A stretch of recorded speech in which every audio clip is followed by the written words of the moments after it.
You're on. Right, so we're here today with this absolute patriotic legend, Jayda Fransen.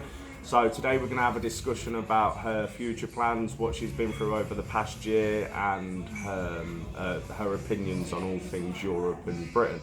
So thank you, Jayda, for joining me today. I have to say, it's an honour to meet you because this is like been years in the making. It's my pleasure. It's good to be with you all. Yep. So firstly, where do we start? So let's talk about what's been happening to you. Because you've been how long have you been out of prison now? So I got out of prison in November last year, and it was pretty contentious from then on. Although prison itself was contentious, but I was released in November. I went over to Northern Ireland to my home. My home in England has been taken from the lawsuit against the Halal Food Authority. This is because of the establishment. For you speaking out.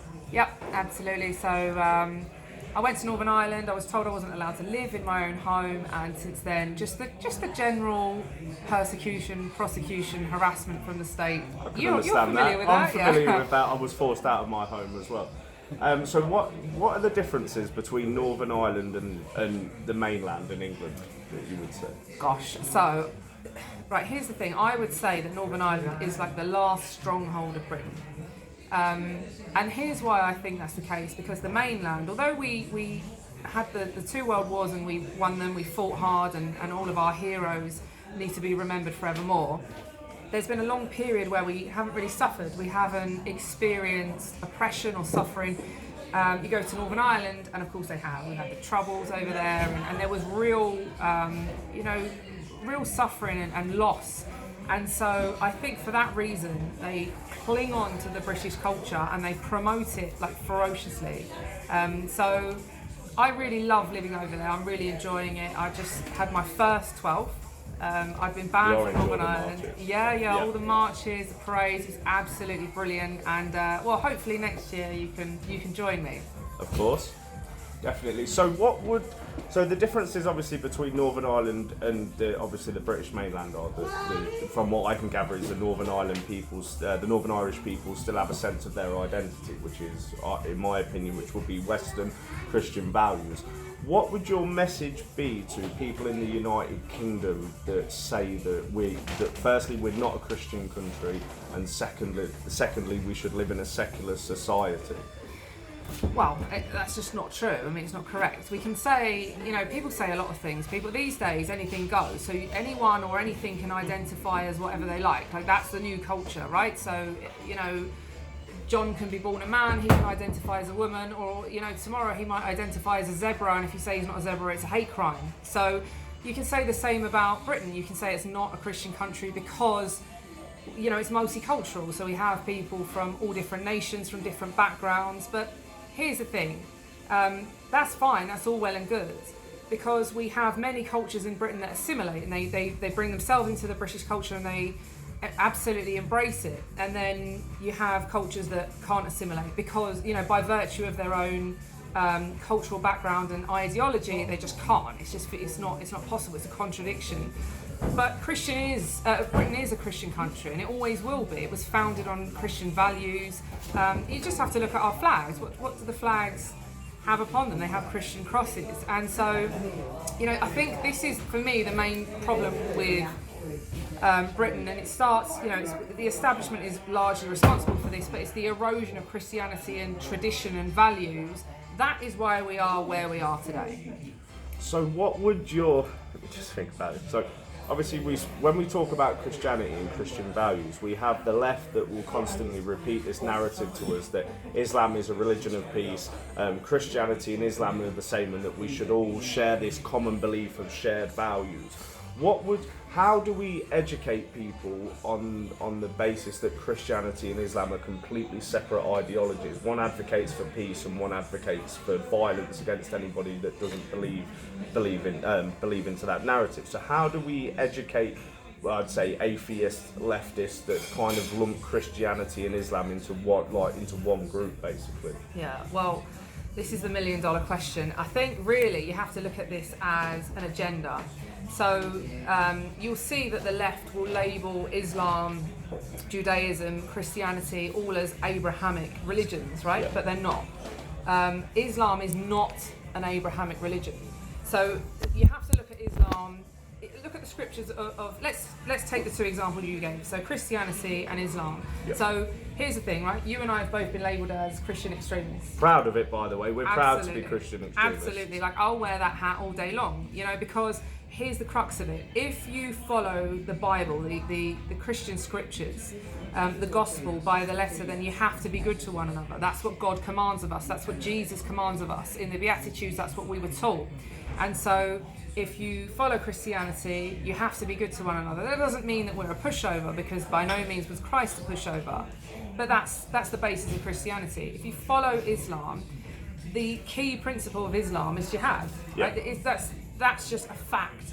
It is the most talked about concept in the Quran, is that jihad is mandatory. It's not an option. You can't choose whether to engage in jihad. The Quran states if you don't have it in you to wish to wage jihad, even if you're not physically able, then you are a hypocrite. And in Islam, hypocrisy is worse than apostasy. The penalty for apostasy is death. So I don't know what's worse than death, right? But hypocrites get worse than that. So they're two key principles. And like you said, how do we get people to understand this? Well, for me, it's simple. I don't understand why, when Lee Rigby had his head cut off, right, by Michael Adebolajo and his sidekick, and I will never forget seeing Michael Adebolajo on TV holding a meat cleaver. The TV was on mute, right? I didn't know what was going on. Yeah. And I saw this body, one of our Queen soldiers, but I didn't know at the time, on the road because this monster had just decapitated him. And he was saying he was doing it in the name of Allah. At that point, I don't understand why everyone didn't go out and read the Islamic scriptures. That's as easy as it is. And so we're both Christian. So all it boils down to is bring people back to Christ, bring people to the scriptures. That doesn't mean they have to believe, but even if they understand, if they see the concept of love and hate, it's simple. So was that, because I've always wanted to ask you this, what was the moment that made you get involved in this? Because obviously I know quite a bit about you, followed you for years. I know that you ran a very successful business, you had a very nice life. To give all of that up and to get involved in this movement, which obviously we're all passionate about it, but everybody that gets involved in this movement gets persecuted by the police. So what was the defining moment? Was it the murder of Lee Rigby, that you thought, right, I need to get active, I need to make sure that people understand the evils that we're up against? Yeah, I think so. I mean, before that, obviously I'd seen 9/11, but I was young when it Yeah. happened. You would have been even younger, I'm I sure. think I was, I was 12, just turned 12. Okay, right. So how old were you? I don't know how old I was, but I think I was a little bit older, but not much. So I remember watching that. Actually, I was in school, and they wheeled a TV into the schoolroom, like the classroom, and we were watching these towers fall, and it was just a surreal moment. So for me, that was the first thing, and then. But up until then, like, who knew about Islamic extremism? It wasn't a concept that was talked about, even though there are Christians in Pakistan and Nigeria, all over Africa that are being persecuted, and Israel, but it wasn't talked about in the UK or across Europe. So that happened, and then 7/7 happened. I worked in London when the 7/7 bombings took place, and I remember driving to work and hanging back from any bus that was in front of me because we were all scared that the bus was going to blow up, and I think it was 7/7 that I really started to investigate the scriptures, and Lee Rigby was absolutely, like, you're right, that was the defining moment. I thought, if there is a man stood on TV saying that he's doing this in the name of Islam, then the least I can do is see if he's telling the truth. And I've studied the Islamic scriptures, and he is 100% telling the truth. He did that in the name of Islam. Yeah, because when in regards to 9/11, I remember seeing that as a child and seeing how bad it was. My dad worked in the Middle East for over 30 years, so he told us about Israel and Islam and whatnot. But the murder of Lee Rigby really hit home, because I was working in a call centre at the time, and we had these two, or I can describe them as leftist women, that said that Lee Rigby, he deserved that because of what our troops had done in foreign countries, which is a massive problem. So we have people in our society now that justify the deaths of British soldiers at the hands of Islamists, and they justify it by saying about our foreign policy, which is completely abhorrent. And now we fast forward, and what I've seen in particularly over, say, since 9/11, is this concealment of Islam, where You've got from George Bush saying it immediately after the 9/11 attack. He visited a mosque and declared that Islam was a religion of peace. So we have the establishment that are forcing a narrative down our throat that Islam is a religion of peace, and you know, people like you, people like Tommy Robinson. What you're saying is, it's hate speech. It's not hate speech, because how you educate people and inform people is by, giving them detailed descriptions of Islamic scriptures. So how do we, moving forward, what's the solution to all of this? Because I've had a solution, I've said it numerous times and I've been chastised for it, would be that anybody that believes that Muhammad's life is a perfect example of a life, and they believe in carrying out violent acts against people for being non-believers, these people shouldn't be in our country, they shouldn't be in the West. What are your thoughts on that? Oh, 100%. I mean, look, here's the thing. So there are certain concepts that have been tried and tested, right? So, for example, like communism. Across the world, we've seen the concept of communism being tried and tested, and guess what? It fails, and it costs the lives of 100 million people plus. So, integration. We have tried this. We've got a multicultural society in Britain, and we've got this policy because our government are completely corrupt, and they don't care about the fact that there are children that are starving and they've got no food. They're having to be fed in schools over the summer holidays because their parents can't afford to feed them. And these are British citizens. They don't care about veterans sleeping in the underpasses in London, in Elephant and Castle. Places that I grew up, places in London that I used to walk through the streets, walk past men, and admittedly, as a child, I would just walk past these people without any knowledge of or any kind of acknowledgement that these men had served for us. I mean, what kind of country allows that to happen? So, but this concept of mass immigration, like bringing people in, which is Corbyn's policy, open door, bring them all in, let's all live together. Utopia, that's what they're selling. This is why Corbyn was so successful with the youth in the last general election, is because he's selling a concept of utopia, which is basic. Of course it doesn't, but this is communism, and that's why so many people bought into it in the likes of China, because what was being sold was everyone's equal, right? This is great. What a great concept. Everyone's equal. No one's above anyone. We all get the same amount of money. We all have somewhere to live. We all have a job. We're all happy. It doesn't work like that. We've seen that. It's cost over 100 million lives. And so the same thing is now playing out with this mass immigration. We're bringing people into the country that can't assimilate. They're not capable. Their scriptures do not permit them to assimilate. And so if you come into a country and you can't assimilate, then you have to leave. It's as simple as that. And that doesn't make you racist. It doesn't make you a bigot. I mean, first of all, Islam's not a race, right? So you can't be racist. It's an outdated ideology that, in my humble opinion, belongs in the 7th century. Well, I agree with you. No, I agree with you wholeheartedly, and a lot of people in this country do, but they're too scared to say it because they'll face the same kind of, nonsense that we face. But if you invited someone into your home and they mistreated it, or if all of a sudden you woke up in the morning and there were 20 people in your living room, right, and they said, yeah, but we needed somewhere to stay. We've left where we were living and we've come to your home because it's comfortable. It's more comfortable than where we were. Yeah. Does that mean you have to keep them there? They come in, they mistreat your home. This is our nation. This is our temple. This is where Christ lost his rag when everyone was disrespecting his temple. It's the same thing. If people don't assimilate, they have to leave. But in my opinion, I just don't understand this. Like you've quite rightly said about homelessness, homeless army veterans that are on the street. I don't understand why these groups that are mainstream groups, stand up to racism, hope not hate, and the rest of the lovely lefties, they want to carry on importing people into this country. At the same time, they're happy to see homeless veterans on the streets and homeless people in general on the streets.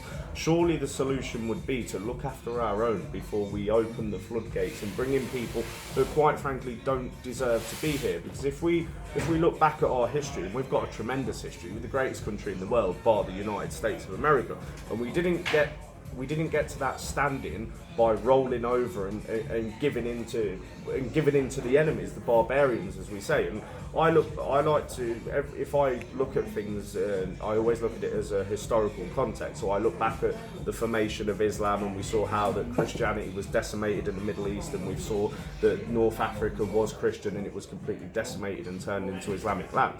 So for me, I find it really difficult when we've got groups of leftists and we've got the political class bringing in these people that, quite frankly, are here for one reason and one reason only, which is to take over.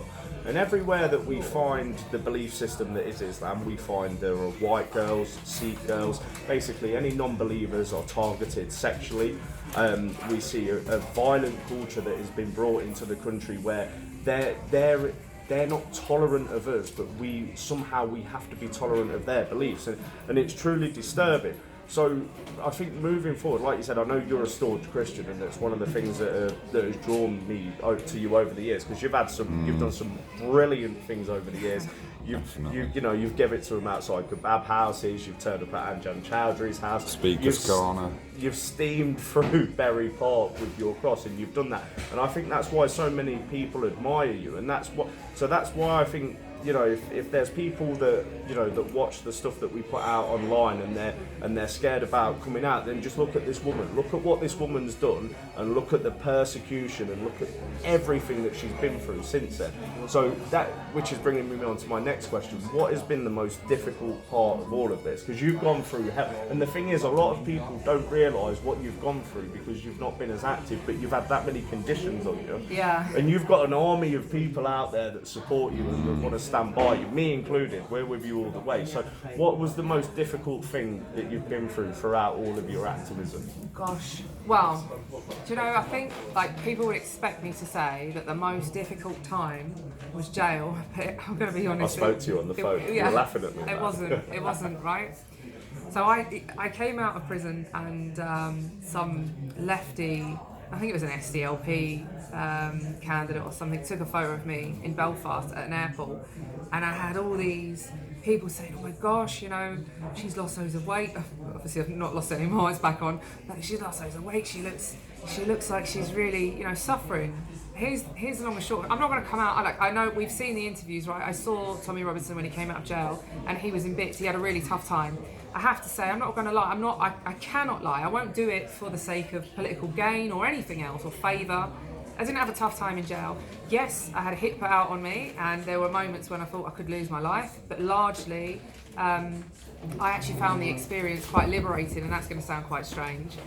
But I think for me, for some bizarre reason, I have no idea why, it's probably something that it's the only thing that's driven me apart from God, is I seem to thrive on the persecution. So the more they throw at me, we've heard in the scriptures, the Christian scriptures, blessed are the persecuted. Jesus Christ himself said, if the world hates you, remember it hated me first. And I always remember that. I always think about that. It's in John's Gospel. When everyone's going against me and I'm being persecuted and prosecuted and hounded and harassed, I can deal with that. I have to say, for me, the most difficult element over the last 6 years of activism is probably the kind of, I don't want to even say infighting, because it's not really, that's a term that we're all familiar with. I think I'm at a stage now where what I would like to see, and I think that's exactly what this represents here today, is unity, but real unity, honest unity, not unity as in you come and stand under my umbrella or you come and say what I want you to say. I mean, we're not going to see eye to eye on everything.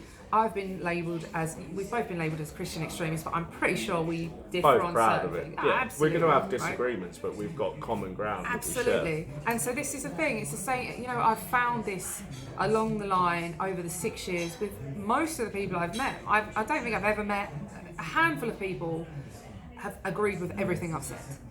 But we don't have to agree on everything. What unites us is our passion for our country, our nation, our people, and for me it's God, but it doesn't matter whether you're atheist, whether you're Sikh, whether you're Hindu. I actually don't care if you have been raised under the ideology of Islam. I have met numerous people that have come to me and said, you know what, I've been raised a Muslim, I am scared to leave my, to come out and say, actually, I don't buy into this ideology because it's oppressive and it discriminates and it's racist.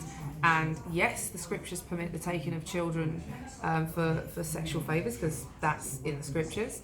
Yes, it promotes jihad. When someone comes to me, they're the people that I want to help the most, because I'm all about saving souls. So I think the time now, moving forward, is to just unite. And we won't get unity with everyone. Yeah, we know that, don't we? Of course, yeah. But there's some people that you just have to let them crack on. Yeah. But those who want to unite and have a genuine vested interest in this country, which anyone who's got a child, anyone who associates himself with our flag, anyone who aligns himself to our country and our nation and our flag and our queen, they have a vested interest in the future of this nation. And I think moving forward, that's how we're going to take back control. So what can we expect from you in the future? Because I know you've got plans. You know some of the plans. We know some of the plans, and they are absolutely brilliant plans. They've been leaked. They've been leaked, but we're going to keep them quiet until Jayda gives us the say so to say something. Yeah. But so let's. Right, so we've covered. We know your feelings about Islam. We know your feelings about Chowdhury. I've got the exact same feelings with you. Obviously, I think that our movement. There's several things that defines our movement. There's several issues that define our movement at the moment. And obviously, you were a part of Britain First, which was at the time the biggest counter-jihad movement. You know, like I said, we've seen videos of you steaming into bookshops in Birmingham, telling paedophiles at kebab houses, your opinions on them. But I also feel now there's like 3 issues within our movement. Well, 4 so it's Brexit, free speech, the Islamisation of this country, which includes girls being groomed and raped. And it's also about, there's some people that support Tommy, there's some people don't. Like I said, I've always been a Tommy fan. I think he's brilliant, and what's happened to him is absolutely disgraceful. Yeah. But what do you think would unite this movement? What are the 3 main issues you think that would unite us all, where we could all actually come together and actually stand as one, as one person? Well, I think again it comes down to finding middle ground. Like, of course, the likes of Tommy, the likes of yourself, the likes of myself, I always say that we're probably a bit like Marmite, right? Yeah. So you either love us or you hate us. Some people, I guess, are indifferent. They don't really follow politics. But I think anyone who is interested in the political landscape and the future of this country, the whole world has become more polarised. So if you look from the UK to the US to the whole of Europe, you'd see in previous generations they weren't particularly polarised, not in the sense that we are now. Now it is literally like kids in school are being taught about left wing, right wing. I didn't know what that was when I was in school. I had no idea. Like, we didn't learn about that. So I actually don't mind the polarisation of the nation, because what it does, it sets the 2 ideological opinions apart, and we can clearly see who's against us, and against us are the Marxists, the liberals, and that's good. But what we have is a fragmented side that we would find ourselves on. They would call it maybe right-wing or Christian extremists or whatever they call us, right? Patriots, nationalists. I don't mind. I'm done with labels, right? Because labels cause harm. Labels caused harm in Rotherham. 1,600 girls got abused because people didn't want to get labelled. So you can label me what you like. Couldn't care less. It won't stop me. I think what people need to do is find their common ground. So whether the issue is that they love Tommy Robinson, I am pleased to see the amount of people that have come out and support Tommy Robinson. Not just because everyone loves him. You can't not love him. You just can't. Got something about him, isn't it? Yeah, he's just charismatic. He's like the cheeky chappy that could literally get away with anything. He can say anything, but he's on it. This is the thing. He's honest. He doesn't dress it up. He's not really rigid. It's not fake. It's just him. And people respect that because they can pick up on who's putting on a show and who's genuinely concerned. I see that with yourself as well, though, because the way that I obviously you, I don't care, but you are in another level. There's you and Tommy at the top, and it's true. And then you've got the rest of us that have started to become active. We've not got as much experience as you. You've been active 6 years now. But so we look up to people like you and Tommy for inspiration and for influence, which I'm happy to say. Tommy inspired me. You've inspired me. There's another lady, Tracy Blackwell, who lost her child in a tragic. It wasn't an act. It was the guy did it deliberately. So basically, what I'm saying. So for me, you're a figurehead of this movement, and people I think are just. They're just excited to have you back because you have done so many great things, and moving forward I think people will be looking at people like you and Tommy to really steer this movement and take us to where we need to be taken, because there's a lot of work that needs to be done yet. We've got the biggest betrayal in democratic history taking place, which was one of the first videos that you put out recently, and you said, I remember you saying how Brexit is bigger than any one of us, and it is, and that should be one of the most pressing issues. But then obviously we've also got the Islamisation, and we've also got free speech being eroded away. So it's refreshing to see that no matter what's been thrown at you, you know, you're sat here smiling, travelled a long way today, we've both travelled a long way, but you're still here fighting, and I think that will give so many people inspiration, and it rightly should. Just want to go over a slight bit of what happened to me, but you saw what's happened to me over the past. What are your actual opinions? What are your opinions on it? Because there's people that watch my stuff and they'll say, well, you're a coward, you know, you shouldn't have gone not guilty, you should have gone not guilty, you should have done this. You know what it's like when you're sat there in the dock and when it's your future that's on the line. How can we get the people that are attacking people, how can we get them to change their focus? Right, first of all, I've seen in the short space of time and the nonsense that you've endured, I have seen it is a nonsense. Like, so for example, you called someone a Nazi and then you got done for it. Like, I can't count the amount of times that I've been called a Nazi. Like, I just can't count it. And I would love to see, well, in fact, here's the thing, I wouldn't love to see those people be prosecuted, because I actually think that falls within your freedom of expression and speech. If you feel that someone is acting in a dictatorship way, then you can express that, right? I've had people say things to me, I don't go running to the police and scream about it and cry, and then they don't, obviously I went to jail last year because I exposed a gang of Muslims that raped a child. I have no regrets. If I had to do it again, I'd go and do it again. It was 9 months out of my life. I spent that time in jail, reflected on everything I'd done, and I was quite content with the sentence that I got. Fine, I did it, no problem. See, with you, they have looked at you and thought, we are going to try and... This is what they're doing with both of us, right? They're trying to just destroy us. They're trying to grind us down to the point where we say, we can't cope with this. But I have a sneaky feeling that you've got the same mentality that I have, whereby when you're being persecuted, your reaction is to just let it fuel you and power you. Definitely, it gives you more strength. And sorry to interrupt, just the whole thing with the prison sentence. Look, I still got a custodial sentence hanging over me, suspended for a year. But I did the smart thing. If I'd have gone to prison, would I be sat here with Jayda Fransen today? Well, let me address this, right? Because see, anyone that's looking at this and thinking that this man is a coward, first of all, with the greatest of respect, he has done far more than the majority of people in the UK. Now that doesn't mean that everybody doesn't share our grievances, and I'm not suggesting that you should all run down Berry Park with a cross, or you should go and confront these corrupt politicians. I'm not suggesting that you should do any of that, but if you find yourself in a position, or if you put yourself in a position where you do that, then hats off to you. And I said this to you privately, and I'll say it publicly. I went to jail last year and I took the rap for, not just for myself, I took the rap for everything, and I did 9 months in prison. That was 9 months out of my life that I didn't see my friends, I didn't see my family, and I was completely out of the loop. Like, I was banned, I couldn't look at social media, I couldn't see anything that was going on. I was in a bubble, I was in segregation for a lot of it. There were people that were trying to kill me in jail, but I was in a female prison, and actually it wasn't so bad.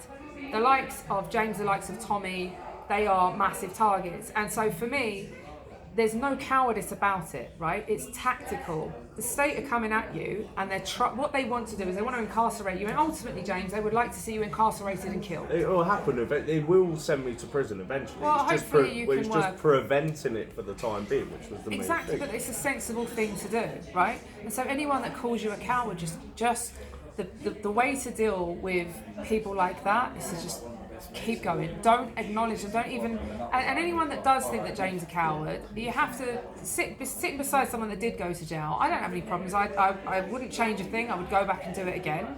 But I'd much rather have him on the outside, fighting for our people and our children and our nation and highlighting these issues. What good is he to us going to prison and, God forbid, but getting killed? Because that's what we're all praying for every single day. I pray for Tommy Robinson that he doesn't get killed, because it is a stark reality that he's likely to. If he's put in general population, I know what Gen Pop's like in jail. If he's put in Gen Pop, we could lose him forever. And I don't want that for any of you. So ignore the haters. Of course. So, once we covered that, so Brexit, which is one of the most pressing issues. What are your thoughts on Boris Johnson? Oh, gosh, because we know Boris. we've got. I mean, he has made a few comments in the past. I mean, he described Muslim women that wear the burqas as letterboxes. He's triggered the lefties just as much as Jayda triggers them by smiling and being happy. What are your on? Do you really think that he's going to deliver Brexit? I think, right, I'm torn with Boris, right? Because you remember when he was really like campaigning for leave, and then Gove screwed him over. Gove stabbed him in the back, did a number on him, and then he pulled out of the leadership race, and I was like, Boris, where's your backbone? And I really wanted to see someone strong. We had the same thing with Andrea Leadsom when she was running. She made a comment. She mentioned children, didn't she? She about mentioned having children, right? And Theresa May, because Theresa May has no kids, said she's demonised me for not having children. But basically, they tried to say that Andrea Leadsom. Of course, it wasn't. I don't have children, right? I did not take what Andrea Leadsom said. I didn't take offence to it. I understood what she was saying. She said she had a vested interest. She's got kids. But what I witnessed there were two people that I was really hopeful that they would step forward. This was at a time when Brexit had just occurred. I thought they were going to stand up and stand up for us, and they didn't. And so I have to say this. I think Boris is a lot smarter than people give him credit for. I really do. I think that he knows when to act the clown and when not to. And we all act the idiot. I act the idiot. You have to be able to laugh at yourself. Yeah, the idiot. yeah, right. You have to be able to laugh at yourself. You have to. You can't take life too seriously because, especially in our game, you can be gone in an instant. He may well have played the best and the biggest bluff that we've ever seen, and he might well go down in history. I am not entirely confident that he has got the backbone to say no deal Brexit. I mean, I would like to see no deal immediately. I don't want any further negotiation. That's what we voted for. Because we couldn't get concessions when Cameron went and negotiated. So the whole point was, look, that's what we're going to have. There's going to be no deal. Well, we're going to have basically the same as what we had before. So they already gave us that. And all they've done is betray us and lie to us and portray Brexit voters like us, that we're thick, we're racist, we don't know what we're talking about. And if we actually look at it, it's people on the left that don't know what they're talking about. They're the ones that, say that we should, that democracy is being ignored because there's no second referendum. Basically, the whole country's just in a mess. Political correctness has taken over. Feelings have taken over. And I'd like to say, whether you like me or Jayda or not, if you actually look at what we've actually done, our crimes.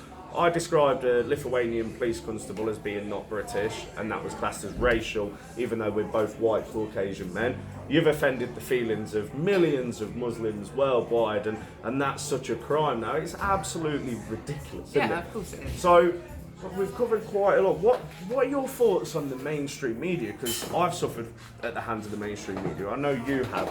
What would be your message to the mainstream media if any of them are watching? I actually think that even if they were watching, I think that, I'm a Christian, right, so I like to believe that no one is beyond redemption, but I have to say the media are basically just another branch of the establishment, and the establishment is corrupt. And we are not doing, the media is supposed to have a level of impartiality. There is none. Clearly it's left wing. Not only that, but they're supposed to take on a level of responsibility. What I've seen in cases with myself and with you is they have been so irresponsible in their reporting that they've actually put us in danger. Yeah, so, definitely. They released my mum's address, they released my address to the mainstream media, and then in turn I had gangs of Muslims and far leftists turning up at my bail address. Yeah. And that's okay because we're dangerous people, aren't we? We say things that are so out there.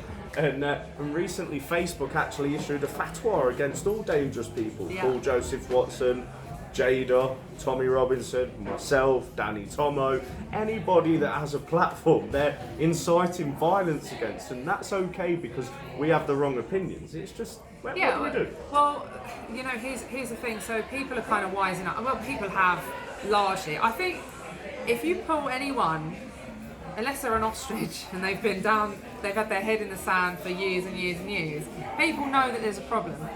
Right, let's get real. We know there's a problem with Islam. We know that Islamic terrorism is intrinsically linked with the Islamic scriptures. I think that's kind of a basic concept that we've all grasped. Just look back at Muhammad's life and his companions. Absolutely. I think we know that the mainstream media are not impartial. We know that the BBC, that we're all supposed to be funding, I don't because I just refuse to, but we're all supposed to pay our TV licence for this impartial broadcasting corporation. It's not impartial. Building Britain's caliphate. Absolutely. Like that's more apt. So what can we do? Well, the best thing you can do is to as a patriot, as an individual that just doesn't want to be fed what the authorities want you to be fed. This is a problem. Tony Blair said this years and years and years ago, right? He did a speech and he said, education, education, education. We will get the children young. We will attack the children, as in we will indoctrinate them into our ideology. And that is exactly what the mainstream media, the establishment, the education system, the healthcare system, everyone is doing. They are attacking our youth, and they're spoon feeding them all of these crazy ideological concepts like LGBTQ plus all this But nonsense. it's tolerant and acceptive. Well, right. So there was a very good saying once. There was a lady that said, "Tolerance of the intolerant is cowardice," and that was an ex-Muslim that said that. And hats off to her; she hit the nail on the head. I think the way forward is for people. People are going to have to do their own research. The lazy days of us being able to open a newspaper and read what's going on in the world, they're gone. If you really want to know what's going on, if you really want to know the truth, then you're going to have to stick by. You don't have to publicly do it, but you're going to have to show an interest in those that are investing their lives and their time into you, and that's the likes of you and I. I don't do this, I certainly don't do it for money because I haven't got a pot to piss in, excuse my language. So right? you're not a PayPal patriot like they call us up, because we're all PayPal patriots. Well, I was banned from PayPal like 5 years ago. I'm so banned from PayPal. You banned from PayPal. I am, yeah. We're all banned from PayPal. But just what work we've done though on support of other patriots and things like that. I went on 40 plus demos just in 1 year, and I wouldn't have done that without support. The response to the PayPal patriot thing is, we're obviously good at what we do if people want to help fund it. So the people that aren't good at what we do won't be funded, and you don't make money off it. You've lost your house. I was forced out of my mum's bloody house and forced up to Manchester, which luckily enough I met John and became even closer friends with him, and then we've got to meet you today. So I think all the establishment have done, and I think they're going to kind of regret this, is they've pushed us all together. yes, yeah. So moving forward, because there's thousands of people that support you, if not millions, where can people find your content? Where can they find out what you're doing, other than me, because we'll be pushing all your I stuff think forward. they'll be seeing a bit more of us. But so if you want to stay in touch with me, JaydaFransen.online. I have been a bit slack. I'm not even going to lie. I came out of jail last November, and I just took a bit of time. There was some stuff that went on in the meantime. There was a program that went out recently, and I'm sure you've all seen it, and there's lots of questions. And you know what? For me, I'm all about moving forward. Forget the past. The past is in the past for a reason, and I left the past behind for a reason. I made the decisions I made to go independent for a reason, and I have never looked back. It's the best decision I've made. So you can find me at JaydaFransen.online.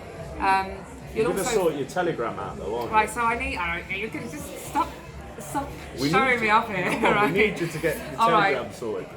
Anyone watching this, you get and my guarantee is that as soon as we stop rolling, I am going to launch my Telegram group today. This is a promise, and in fact I will do it with all of these lovely people around me, so that you know I'm not just spouting. I have been a bit lax. You know what? I was used to the days of Facebook, Twitter. I came out of jail and I was deplatformed from everything. I was like wandering around in the wilderness, wondering where to find you all. So you can find me at JaydaFransen.online. You will find me on Telegram later on today, and I have a Subscribe Star account that's it's been set up. It's under review. There are so many applicants for Subscribe Star, but as soon as that's all rocking and rolling, you can find me on there. You'll get exclusive content, and I might even drag some of these guys onto my channel as well. And we're gonna get you on Free Speak, aren't we? Eventually. Yeah. So. Oh, this is brilliant. So, what the public want to know, are we going to be organising any sort of things soon? We can't say too much, but we're going to get things rolling, aren't we? We've got things rolling. There's some books coming out. There's a big media project being worked on at the moment, and we've discussed some of that recently. So I think ultimately what I have seen over the years, people have always been crying out for unity. They've always been crying out for this. They want to see us just sitting in, not sitting behind each other's backs, slagging each other off and saying, oh, he did this and I did that. But it doesn't matter who did what, right? As long as we come together, this is what people need.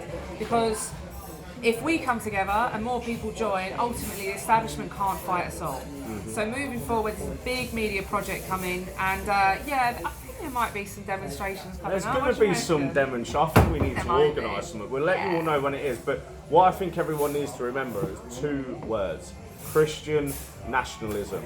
That's the path that we have to go down. I know Jayda agrees with me. And even if you're not a Christian, you can still join in. You can still come to these demos. You can still take part because you